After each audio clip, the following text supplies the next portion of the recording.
डाँडामाथि घर मेरो छानो हजुर घरको सात समुद्र पारी पनि झल्को गाउँ घरको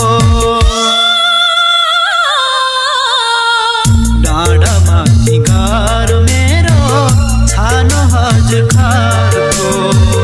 सात समुद्र पारी पनि झल्को गाउँ घरको